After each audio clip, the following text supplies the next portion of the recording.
వైకా jewellers వెలలేని Vaibhogam తరుగులేని నమ్మకం. ఇప్పుడు మన కాకినాడలో డిసెంబర్ 5న ఘనంగా ప్రారంభం కాబోతోంది.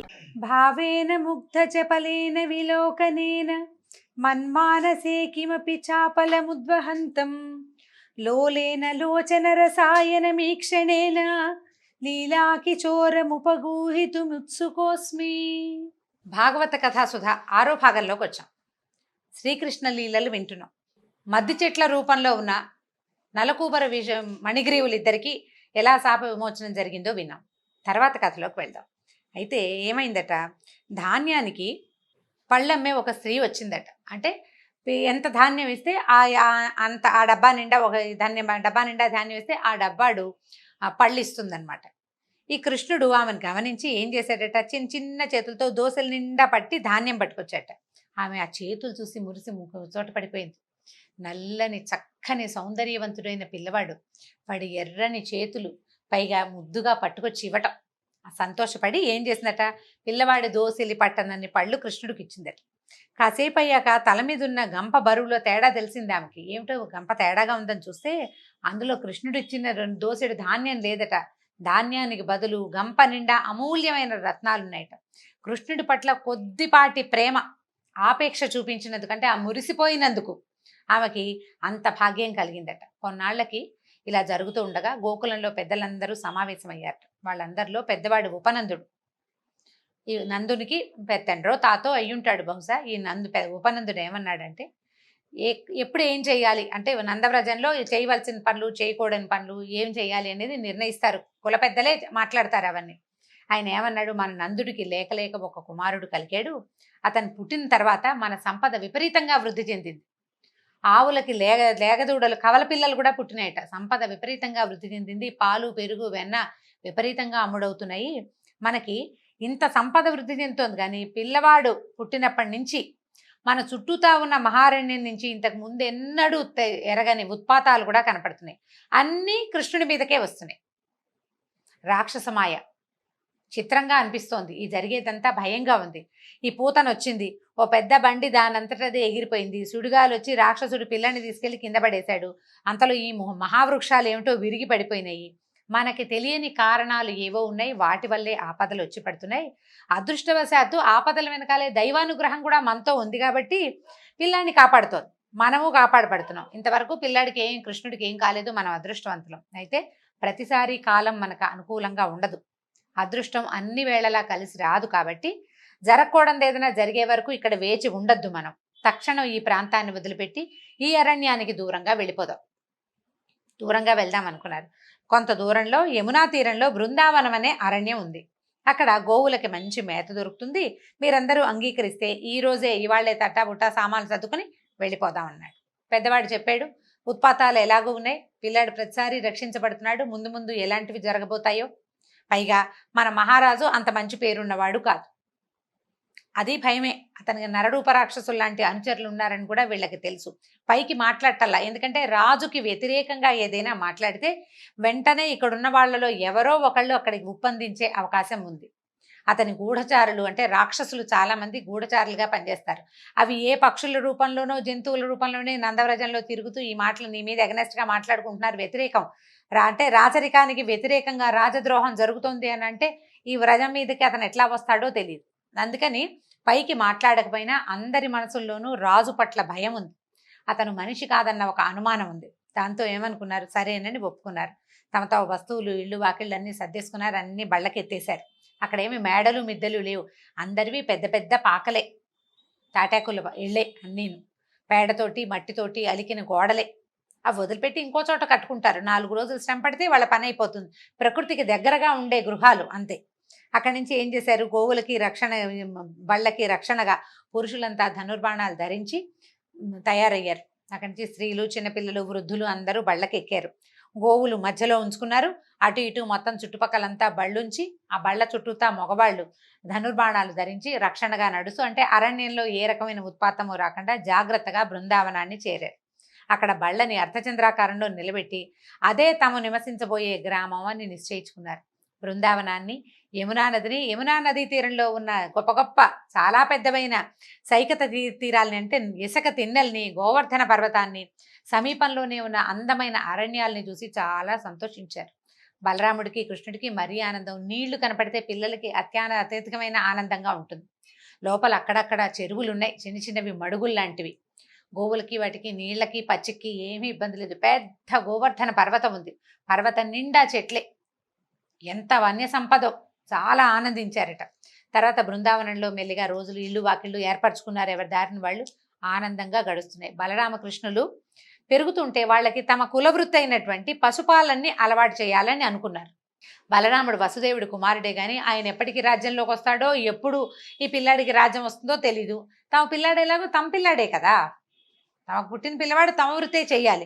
కాబట్టి ఏమనుకున్నారు, కుడి ఎడమగా దగ్గర దగ్గరగా ఒకే వయసు ఉన్న పిల్లల్ని ఒక 5-6 పట్టాడు. మొత్తం అందరి చుట్టుపక్కల అదే వయసున్న పిల్లలకి ఏం చేశాడు, చిన్న చిన్న లేగదూడలను అప్పచెప్పి లేగదూడలను మేపుకొచ్చే పని చెప్పాడు. పొద్దున్నే లేచి సద్దన్నే మూట కట్టుకుని ఓ బెత్తాలు తలా ఒక కర్ర పట్టుకుని దూడల్ని దగ్గరలో ఉన్నది, ఎక్కువ దూరం పంపేవాళ్ళు కాదు, చిటి పిల్లలు కదా అందరు చిన్న చిన్న పిల్లలు, అందుకని దగ్గరలో ఉన్న అడవికి తోలుకెళ్ళి సాయంత్రం వరకు మేపాలి. తర్వాత అన్ని దూడల్ని క్షేమంగా తీసుకురావాలి. వీళ్ళతో పాటు కొద్దిగా పెద్ద వయసు పిల్లల్ని కూడా అప్పచెప్పాడు. ఒకళ్ళిద్దరు పెద్ద పిల్లలు, మిగిలిన వాళ్ళు అటు ఇటుగా ఒకే వయసు పిల్లల్ని కొంతమందిని చేర్చాడనమాట. వీళ్ళకి హాయిగా ఉంది. ఈ ఇంట్లో ఉంటే అది ఎక్కద్దు, ఇది కొద్దు, ఇది పట్టుకోదు, ఇది లాగద్దు అని చంపుతారు అమ్మలు. హాయిగా అడవిలోకి వెళ్ళిపోతే ఏముంది, ఇప్పుడు పిల్లలు స్కూల్కి వెళ్ళడానికి ఇష్టపడ్డట్టు స్కూల్లో హాయిగా ఆడుకోవచ్చు. అందుకని వీళ్ళు అడవికి వెళ్ళి ఆ లేగదూడలతో తమ ఇష్టారాజ్యంగా ఆడుకోవచ్చని ఈ అబ్బాయిలిద్దరూ ఈ పనికి ఒప్పుకున్నారు. తర్వాత ఏమైందట, ఒకరోజు పిల్లలంతా ఆడుకుంటుంటే ఒక రాక్షసుడు వచ్చాడు. ఈ రాక్షసుడు ఎట్లా వచ్చాడంటే, వాడి పేరే వత్సాసురుడు. ఒక గోవత్సంగా మారిపోయాడు. చిన్న ఆవు దూడ రూపంలో దూడల మందలోకి చేరిపోయాడు. ఎవరికి తెలియకుండా అన్న అన్న చూడరా అని అన్నయ్యకి చూపించాడు. చూపించేసరికి వాళ్ళ బలరాముడు సరే పర్వాలేదు దీని సంగతి చూడాలనుకున్నారు. కృష్ణుడు ఏం చేశాడట, ఆటలో ఆడుకుంటూ ఆడుకుంటూ ఆ దూడల మందలోకి వెళ్ళాడు.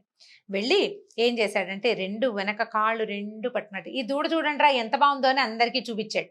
అందరూ చూస్తుండగానే ఏం చేశాడు, ఈ రెండు వెనక కాళ్ళు రెండు పట్టుకుని వేగంగా గిర గిర గిర గిర తిప్పేశాడట. ఈ తిప్పుతూ ఉండగానే వాడి ప్రాణం ఎగిసిపోయింది, పట్టేశాడు. ఇంత గట్టి పట్టు, అది మామూలు చెయ్య. చూడ్డానికి ఎట్లా ఉంది, తామర మొగ్గల్లే లేత చెయ్యి. 5-6 సంవత్సరాల పిల్లవాడు, ఎంత బాలుడు, నల్లనివాడు, ఇంత చిన్న పిల్లవాడు చక్కగా మిసమిసలాడుతూ ఉన్నాడు. అరిచేతులు తామర మొగ్గలలే ఉన్నాయి, ఎర్రటి అరిచేతులు. ఆ చేత్తో మొదట పట్టుకున్నప్పుడు మెత్తగా ఉంది, తర్వాత తెలిసింది అందులో వజ్రం కంటే కాఠిన్యం ఉంది ఆ చేతిలో. ఎందుకంటే దుష్ట శిక్షణ చేయటమే ఆ చేతికి తెలిసిన విద్య. ఈ పట్టిన పట్టుతోటి ఈ వెలగ చెట్టు ఒకటి ఉందట, పెద్దది నిండుగా పళ్ళు పండిన చెట్టు. ఆ వెలగ చెట్టుకేసి కొట్టేశాడు. కొట్టేసరికల్లా ఏమైంది, ప్రాణం పోయింది. ఈ తగిలినగానే వెంటనే అతని నిజ రూపం బయటపడింది. మరణించేసరికల్లా రాక్షసులకి నిజస్వరూపం వచ్చేసింది. అంతకుముందు వాళ్ళు కావాల్సిన ఇచ్చారూపధారులుగా ఉంటారు, కానీ మరణించంగానే వాళ్ళు మహాకాయం బయటపడుతుంది. అయ్యి వెలగ చెట్టుకి తగలటం దూడ రూపంలో తగలలేదు, ముందే ప్రాణం పోయింది. ఈయన చేతిలో ఉండగానే ఇక్కడి నుంచి అక్కడికి వెళ్లే లోపల ఈ మహాకాయం బయటపడి ఈ మొత్తం ఈ వెలగ చెట్టు మీద ఉన్న పళ్ళన్నీ కిందకి రాలిపోయినాయట. ఈ లేగదూడ రూపంలో వచ్చిన మహారాక్షసుణ్ణి, ఈ వత్సాసురుణ్ణి వధించినందుకు దేవతలు పైనుంచి పుష్పవృష్టి కురిపించారట. అంటే సన్నటి రవ్వగా వాన పడి ఉంటుంది, ఒక జల్లులాగా. పిల్లలు ఆనందిస్తారు చూడండి, చిన్న జల్లు పడేసరికి అంతలో ఆగిపోతుంది, అంతలో ఎండొచ్చేస్తుంది, ఓ పక్కన ఇంద్రధనుసు వస్తుంది, మహానందంగా ఉంటుంది, ఆహ్లాదకరమైన వాతావరణం వస్తుంది. అబ్బో అనుకున్నారు కుర్రాళ్ళందరూ, ఏమిటి ఆ దూడని భలే కొట్టాడు, కొడితే ఇలా అయిపోయింది ఏమిటి. వాళ్ళకి ఈ రాక్షసులు, ఈ కృష్ణుడు వాళ్ళని చూసినా బెదరకపోవటం ఈ మిగిలిన పిల్లలకి అలవాటైంది. రెండోది, ఈ 5-6 సంవత్సరాల పిల్లలకి పెద్దగా భయం ఏమీ తెలియదు, అదో పెద్ద విషయంగా చెప్పాలని తోచదు. వాళ్ళలో వాళ్ళే 5-6 చెప్పుకున్నాక ఇంటికి వెళ్ళి చెప్పేందుకు ఏమి ఉండదు ఇంకా వ్యవహారం. అక్కడి నుంచి ఒకరోజు ఏమైందట, ఈ గోపబాలురు మంచినీళ్ళు తాగించడానికి ఈ దూడలన్నింటినీ ఒక చెరువు దగ్గరికి తీసుకెళ్లారు. చెరువు దగ్గరికి వెళ్ళాక దూడలు నీళ్లు తాగాక వాటిని బయటికి తోలి వీళ్ళు కూడా చెరువులోకి దిగారు. వాళ్ళకి మంచినీళ్ళు తాగి బయటకు వస్తుంటే చెరువు గట్టున ఒక కొంగ కనపడిందట. మామూలుగా కొంగ ఎంత ఉంటుందో, చిన్న సైజు, చిన్నగా ఉంటుంది, పొడుగాటి కాళ్ళుండి ఇట్లా పైన శరీరం ఉన్నట్టు ఇంత పొడుగు ముక్కు, ఏదో కొంచెం చిత్రంగా ఉంటుంది. ఈ ఉన్న కొంగ చిన్నది కాదట, ఎంత పెద్దదోట, చాలా పెద్దది. ఇది చూసేసరికల్లా వీళ్ళు ఆశ్చర్యపోయారు. అది చూడు కృష్ణ కృష్ణ చూడు అని చూపించారు. బకుడు అనే ఒక రాక్షసుడట. వీడు కంసుడి మిత్రుడు, పూతనకి సోదరుడు. అయితే ఈ పిల్లలందరిలోకి విశేషంగా నాయకమణిలాగా కనపడుతున్నాడు కృష్ణుడు. నాయకమణిలాగా ఎందుకు కనబడుతున్నాడు? పిల్లలందరూ గోచీలు పెట్టుకున్నారు, అందరూ విశేషంగానే ఉంటారు. 5-6 పిల్లలందరూ ముచ్చట గొలుపుతూనే ఉంటారు. అందులో ఉన్న ఈ కృష్ణుడికి వాళ్ళ అమ్మకి ప్రత్యేకమైన ముద్దు పిల్లవాడంటే. ఈ నెత్తి మీద ఒక నెమలి పింఛం పెడుతుంది, దానికి ఒక ముత్యాల పేరు చుడుతుంది.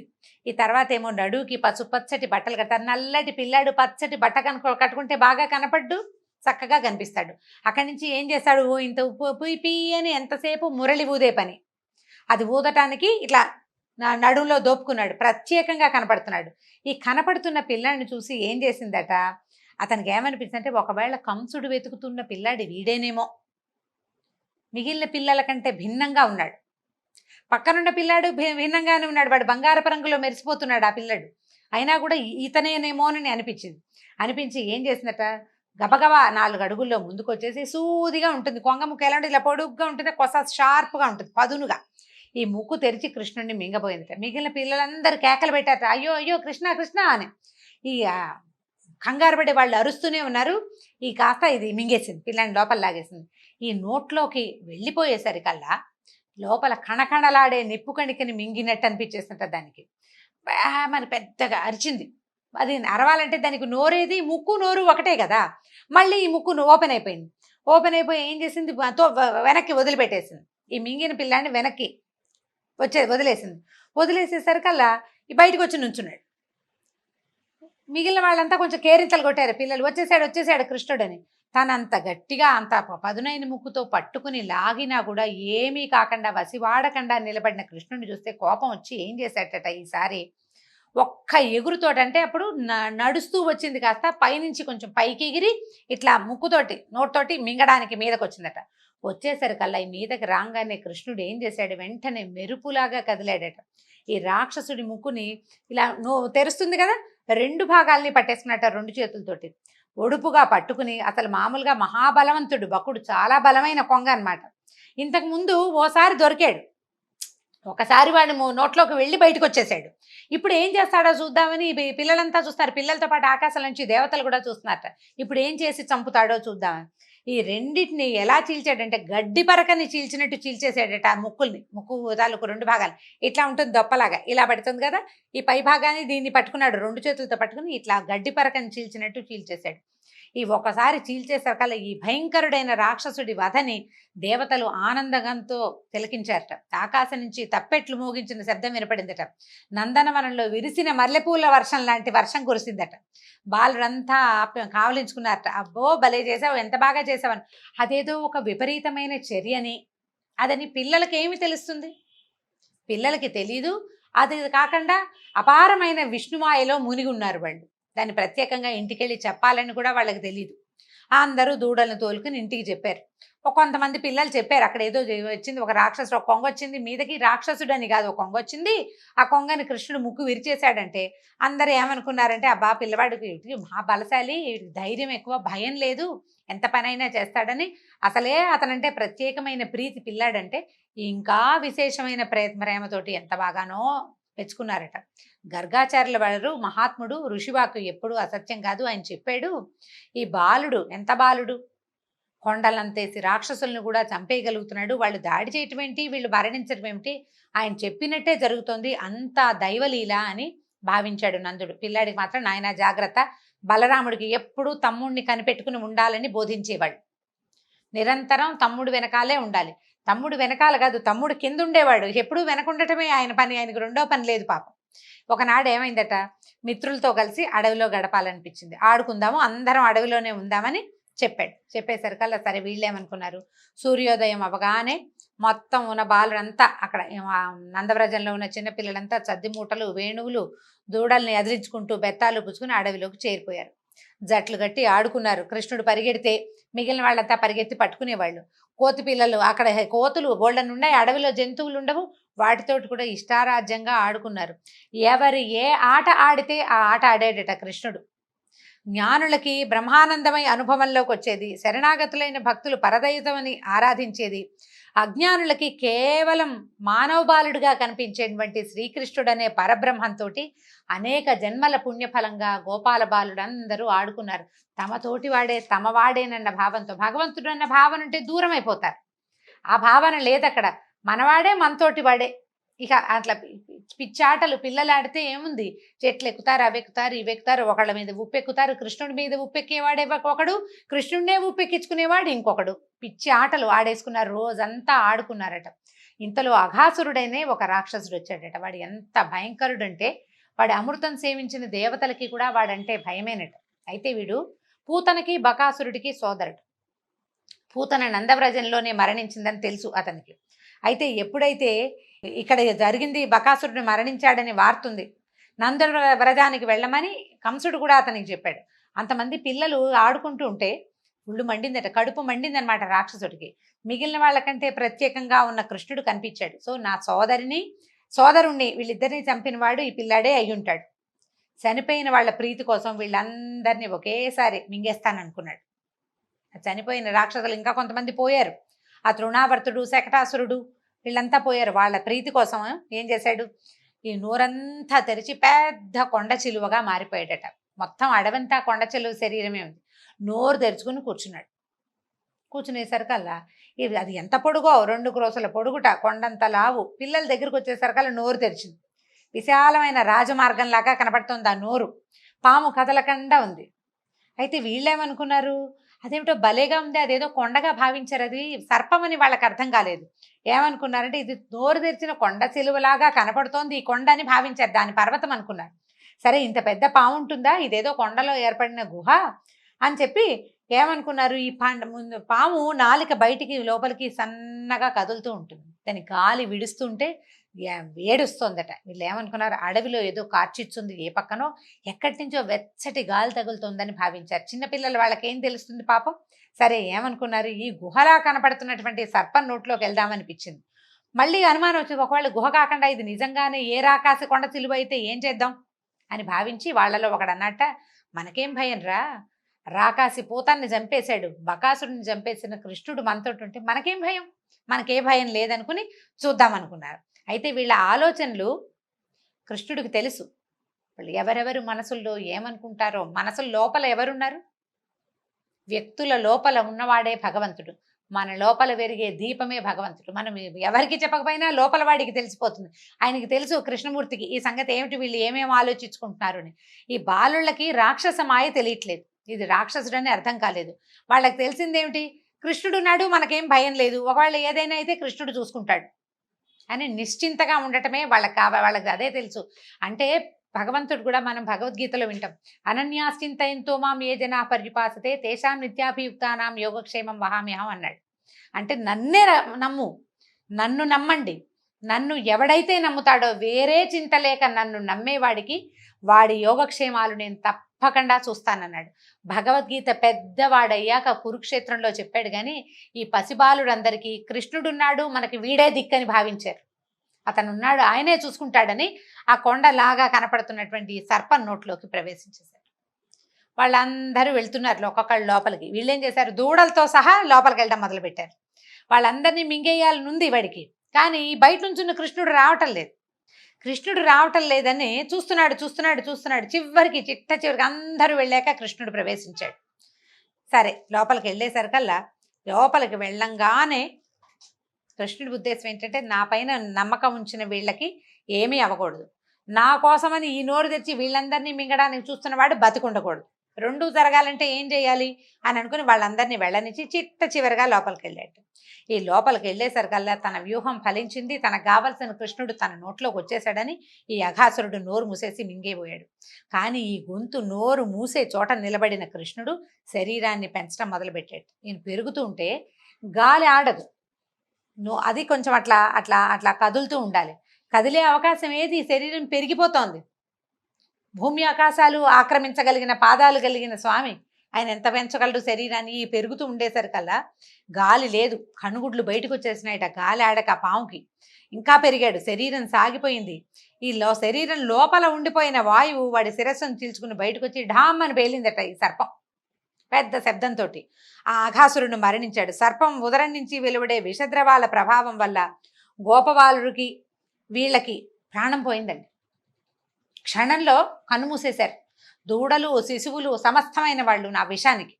కానీ కృష్ణుడి చల్లని చూపులు సోకగానే, ఆయన కంటి చూపు సోకేసరికి అందరూ లేచి కూర్చున్నారు. అందరూ కలిసి బయటకు వచ్చారు. అయితే ఈ అఘాసురుడు మరణించగానే అతని శరీరంలోంచి ఒక జ్యోతి వెలువడి ఆకాశంలో ఉంది. ఈయన లోపల నుంచి కృష్ణుడు బయటకు వచ్చేసరికల్లా ఆ జ్యోతి కృష్ణుడిలోకి లీనమైపోయేసరికల్లా అది ఎంత బాగా చెప్తున్నారో చూడండి. దుష్టులకి మోక్షం ఎప్పుడూ దుర్లభమైంది, దుష్టులకి దొరకదు మోక్షం. కానీ శ్రీహరిని స్పర్శించే భాగ్యం కలిగిన వాళ్ళ పాపాలన్నీ క్షణంలో నశిస్తాయి. ఇప్పటిదాకా ఈ ప్రతి రాక్షసుడికి మోక్షం లభించింది, పూతనతో సహా. భగవంతుణ్ణి స్పర్శించే అవకాశం లభించిన ప్రతి దుర్మార్గుడికి మోక్షం లభించిందట. ఈయన ఏం చేశాడు, అఘాసురుడి నోటిలో ప్రవేశించి అతని నాలుకని తొక్కి నిలబడ్డాడు. ఆ రాక్షసుడి భాగ్యం ఏమని చెప్తాం మనం, ఏం చెప్పగలం? వాడి భాగ్యం. అందరూ చూస్తుండగానే అతని జీవుడు నిర్మలమైన జ్యోతిగా మారి పరమాత్మలో లీనమైపోయాడు. కృష్ణుడు తన 5వ ఏట చేసిన ఈ పరమాద్భుతాన్ని చూసిన ఆశ్చర్యపోయారట గోపబాలుడు. అందరికీ చెప్పాడు ఎంత విశేషంగానో. అయితే ఈ విషయాన్ని యశోదా తనయుడి 6వ ఏట చాలా విశేషంగా వర్ణిస్తూ అందరికీ చెప్పాడు అని శుకుడు అఘాసుర వధ వృత్తాంతాన్ని చెప్పాడు. అయితే ఇప్పుడు ఈయనకు చాలా అనుమానం వచ్చింది పరీక్షణ్ మహారాజ్. 5వ ఏట చేసిన లీలని 6వ ఏట ఎలా తెలిసింది? 5వ ఏట జరిగింది, 5వ ఏటే తెలియాలి, 6వ ఏట ఎలా తెలిసింది అని అడిగాడు. ఆ విశేషం ఏంటో రేపటి కథలో చెప్పుకుందాం. నమస్కారం.